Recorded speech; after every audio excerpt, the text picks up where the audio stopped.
Goldfinger, regarded by many as the James Bond film that had it all.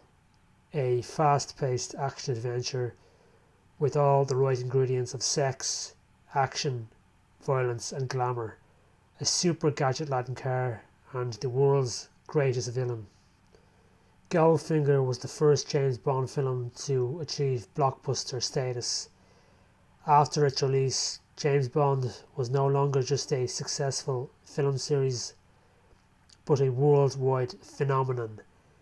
The film is certainly the most iconic 007 adventure and is widely regarded as the definitive entry in the series. The film that set the standard, so to speak, and its impact still seems to reverberate to this day. Is the film deserving of this status?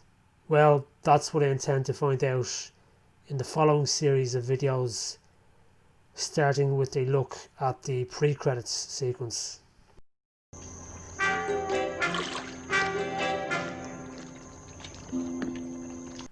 Right, so the film opens with a shot of a duck from which Bond emerges from it under.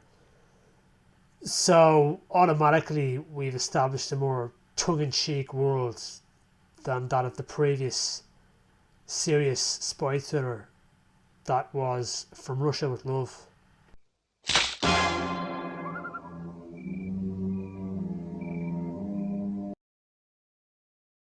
Right, so after emerging on dry land, Bond fires an arrow over a wall.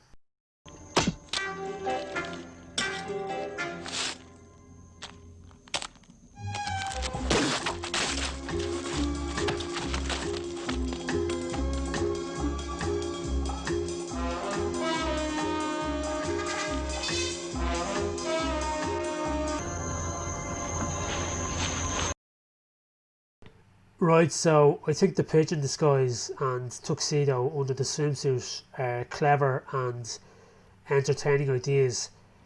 However, they hardly have anything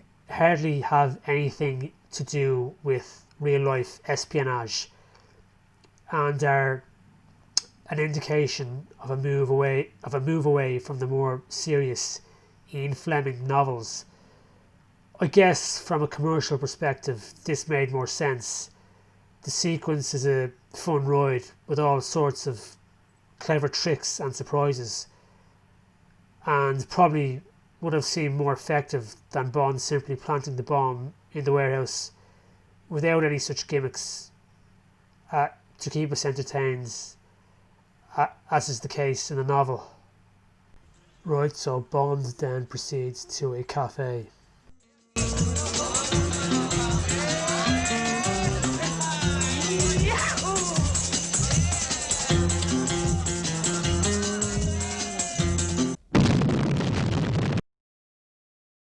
In Ian Fleming's novel Goldfinger, on which the film is based, a similar scene is described in which Bond breaks into a warehouse one night and plants a termite bomb. He then sits down in a cafe about a mile away and watches the flames from the explosion rise above the horizon. Right, so I think the changes for the film version are a good example of taking a Fleming idea and doing something more clever with it.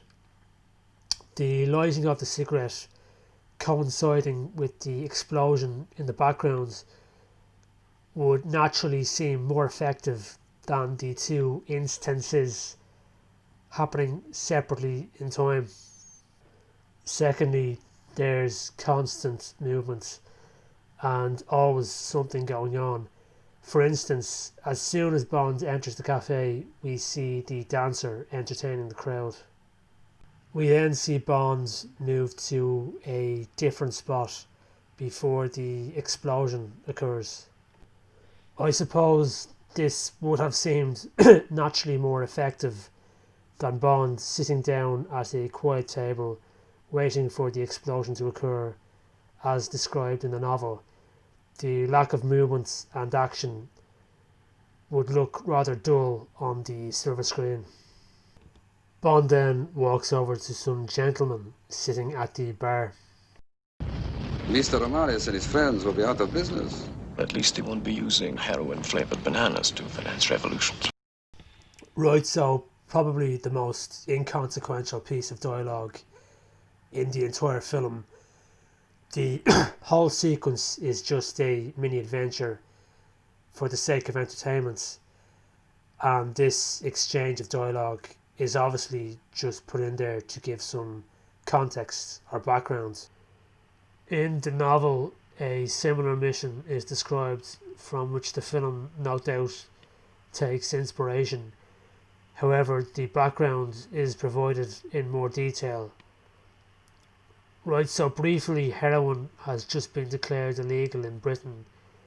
At this time, there is an import-export merchant situated in Mexico by the name of Blackwell. He has a sister living in England who is a drug addict. When she writes that she will die if she does not get help, Blackwell sets about investigating the local dope traffic and, as stated in the novel, decides that if he can make a fortune and at the same time help suffering humanity, he has found the secret of life. Through friends of friends, Blackwell is led to the Madre de Caco cafe, and from there to a Mexican grower who supplies the cafe with opium. Blackwell owns a warehouse and employs a staff of 3. He persuades the Mexican that the warehouse can be securely used to extract heroin from the opium. Passage to England is arranged, where the dope ends up in the hands of a man called Swab. Unfortunately, Swab is a bad man, unconcerned with suffering humanity. Realising the profit potential, the dope soon finds its way to the dance halls and amusement arcades to feed the growing demands among adolescents. When the authorities find out what's going on, they trace the supply chain to Victoria train station and from there to Mexico. This is where Bond is called in. Bond is ordered to find the source of supply and destroy it. Posing as a buyer, Bond finds his way to the Mexican and is directed to Blackwell. As already stated, after discovering the warehouse, Bond creeps in one evening and plants a termite bomb. Right, I think a comparison between the book and film is important. Granted, the book version is not any better in the sense that the mission described has nothing to do with the story that follows. However, at least we know something about the people involved, their relationship to each other, and their reasons for being involved. I think if the film version followed the book more closely in this respect, it could possibly make for a superior thriller. Our attention being drawn to developments in the story as opposed to clever gimmicks and ideas. Furthermore, with the attention to detail that Fleming provides, the book has more depth and reread value. The film, by comparison, is just spectacle and entertainment, no substance. In this chapter, Fleming also gives us an insight into Bond's thought processes. After the completion of the mission in Mexico, Bond has killed a man with his bare hands, which will be covered in more detail later. As he later sits at Miami Airport, Bond appears genuinely morbid and reflective. Briefly, Fleming writes that it was not that the man had not deserved to die, for he had probably been an instrument of pain and misery all of his life. However, there had been something impressive about his death, just seeing him die. In the end, Bond dismisses any remorse on the grounds that people were killing each other all over the world all of the time.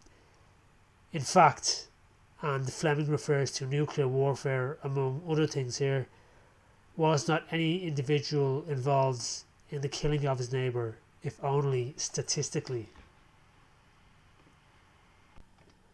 I think these passages illustrate that the book is genuinely thought-provoking, a characteristic that the film version is certainly lacking. I suppose such a characteristic would be incompatible with the tongue-in-cheek, fast-paced action-adventure story that the film version is. I think the first chapter, where Bond reflects on his mission in Mexico, is entertaining and could have made for a great short story. However, I think it was a mistake including it in the novel, seeing as it has nothing to do with the story that follows. Perhaps the story could have worked better if the contents of the first chapter were connected in some way. For instance, maybe it could later transpire that the main villain, Auric Goldfinger, who features later in the story, was in fact the main mastermind behind the whole operation of smuggling heroin into Britain, or indeed using heroin flavoured bananas to finance revolutions as described in the film. Or perhaps Bond's guilty feelings in relation to killing could resurface throughout the story and could be part of his character transformational arc. Nonetheless, this would probably mean tailoring the story so that the first chapter is justified, when ideally everything should develop from the story itself. The pre-credits sequence of the film version is not connected to the main storyline either, and so does not make any improvements in this regard. Right, so next Bond goes to another room where he meets the dancer from the previous scene. Oh, Forgive me. why do you always wear that thing? I have a slight inferiority complex.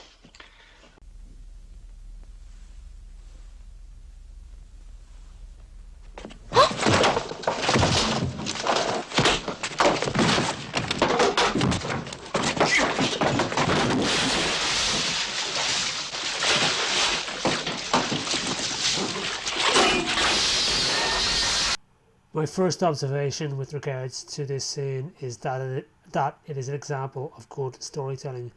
All the elements that are to play an important role are established before they come into play. First, there is the bath, where Bond's attacker will end up later. We also see the electrical device that will be used to electrocute him. Thirdly, there is the dancer herself. It would later be revealed that she would have an ulterior motive for wanting Bond to remove his weapon. She then serves a functional purpose, as Bond uses her as a shield. Finally, there is the gun, which we later see is used in an attempt to shoot Bond. At the climax of the scene, the gun, water, and electrical device all work in unison. So, as we see, the scene is cleverly plotted and well worked out. All the elements, the gun, the girl, and the bath, interlink. Also, on the plus side is the clever use of the girl's eye.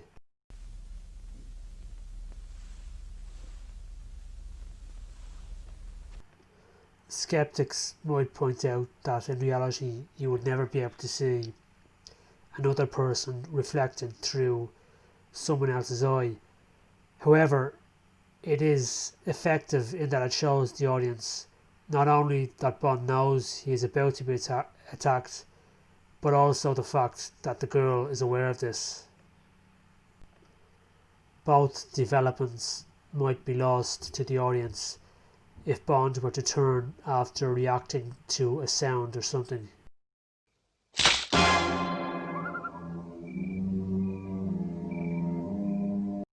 If we wanted to show that Bond is aware he is about to be attacked, the obvious solution would be to add a mirror or something.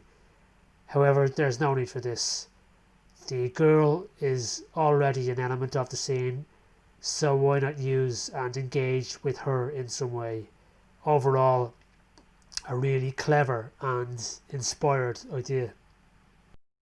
However, if we look at the fight scene, I think it is a reasonably good fight scene. Both participants do seem to be giving it their all, and there does seem to be genuine energy. However, just looking at the parts where Bond throws the man, which I will now refer to as the Mexican, towards the bat, I find this part really unconvincing. I guess it is just obvious that they are tailoring the scene to accommodate the grand demise of electrocution. Needless to say, it just does not seem creditable that he would stumble that far without being able to regain balance. Secondly, I know that water mixed with electricity can be fatal. However, I am not so sure this could be pulled off so easily in a real life scenario. I guess such considerations are overlooked for the sake of a more clever and entertaining demise that offers a greater sense of spectacle. Bond simply shooting or strangling the Mexican, while perhaps more likely to work in reality, would just seem flat and unimaginative. In the novel, Bond encounters the Mexican as he walks home after being at a nightclub. A fight ensues. The Mexican proceeds to stab Bond. Bond parries and executes a karate-like maneuver, connecting with underneath the man's chin, almost lifting him off the sidewalk. As the Mexican falls to the ground, Bond uses his other hand with his fingers locked together and strikes at the offered throat. Right, so I think it would be interesting to compare the novel version of the Mexican's death to the film version. First of all, I think the novel version could have made for a more gripping and engrossing scene, our attention being drawn more to the actors portraying pain, strain and exhaustion as opposed to clever gimmicks and ideas. Furthermore, I think the method of killing described in the novel seems more realistic and authentic. It could be a genuinely effective method in a real life scenario. Nonetheless, it is understandable why the filmmakers would have chosen to opt for the demise by electrocution. First of all, the book version is too gritty and gruesome, and probably would not have been easily digested by a family audience. Secondly, the film version is more clever and inventive, and just commercially made more sense. I think one final point why the film version made more sense is simply suspense. Bond is about to be shot unless he thinks of something quickly. At the last moment he comes up with a clever idea and so narrowly escapes.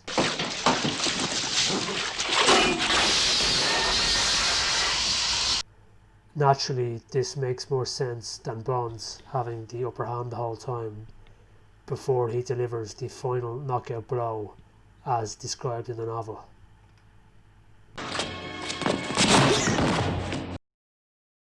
In conclusion, I would say that the pre-credit sequence has its pros and cons. On the plus side, I would say that there are some really clever and inspired ideas which are well placed in the story of the sequence, such as the lighting of the cigarette coinciding with the explosion in the background and the electrical device used to electrocute the Mexican. The sequence is a sort of fun ride and a bit of escapism.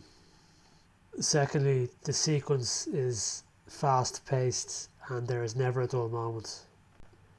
Thirdly, in the final scene involving the fight with the Mexican, all the elements, the girl, the gun and the bat, are established in the scene before they come into play. Plus there is a reason for them being placed where they are. I think that's good, clever storytelling. I reckon that could be a template for a similar scene of this kind. However, on the negative side, the sequence is just pure entertainment and has no depth. Other than a brief exchange of dialogue with a man at the bar who is not so much as given a name, there is no context given to the proceedings. This contrasts to the novel, which comes across as genuinely thought-provoking at times and contains a backstory. If we compare the From Russia with Love pre-credit sequence, I think it makes for a superior thriller. There is a cat and mouse game that develops over the course of the scene until the end. In this way, the suspense builds. The Goldfinger pre-credit sequence cannot have the same effect, seen as it jumps to different locations and settings. In the final scene involving the fight with the Mexican, we are basically starting afresh. However, it is natural that the Goldfinger pre-credit sequence would have had a greater impact on audiences for a number of reasons. Firstly, there are all sorts of clever tricks and surprises, like the pigeon disguise and tuxedo under the swimsuit, plus an explosion and fight scene which gives the sequence more entertainment value. Bond simply walking around the maze without any variation would just seem boring and flat by comparison. Furthermore, if we compare the death by strangulation in From Russia with Love to the electrocution in Goldfinger, the latter is just more clever and imaginative and just commercially made more sense. Nonetheless, I would say that the From Russia with Love pre-credit sequence does score more highly overall, for the simple reason that it is an important part of the overall storyline, in that it communicates Spectre's intentions of having Bond killed. The Goldfinger pre-credit sequence, by comparison, has nothing to do with the story that follows.